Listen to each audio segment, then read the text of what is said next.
Today I'm putting in a Winecap mushroom bed. So I've got this area by my house that is really my only shaded area. And this is where I'm going to set up my Winecap mushroom bed. Here we have Finn chewing up my dead blueberry bush. That looks like a nice treat. So I hit this area with a thin layer of compost. Well, I wouldn't say this is required. I don't know, I'm a beginner. But you know, I did get a little overzealous with my compost ordering, and I ordered 6 cubic feet of compost to be delivered to my house. And yo, I live in the city, so I'm really just looking for any excuse to use up all this compost. You can kind of see I'm starting to get in with it down there. One cool aside, these are ramps that I transplanted from a friend's property. This is kind of my little allium patch. I've got some wild onions here from a different friend's property. And then I think these are garlic chives that have come up from the mother, which is starting to come up back there.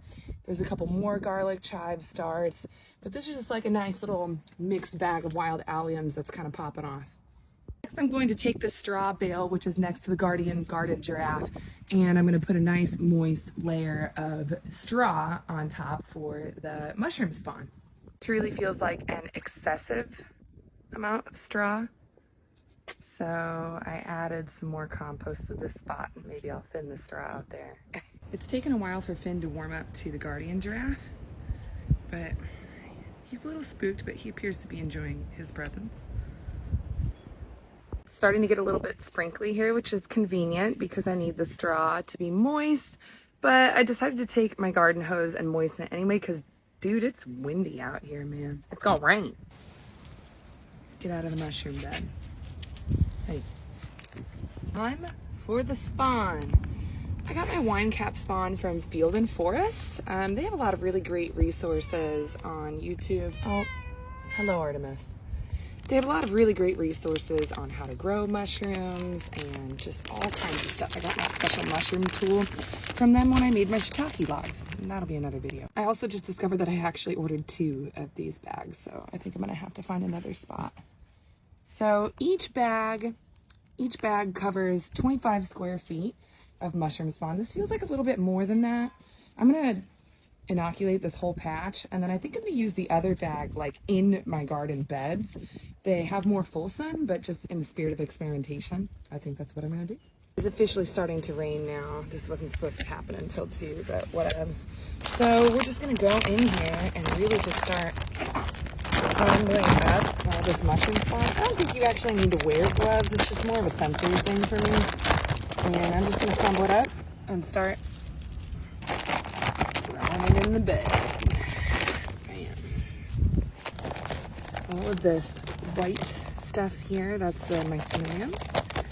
And you know what we hope for is that white mycelium will start to spread and grow in the straw bed.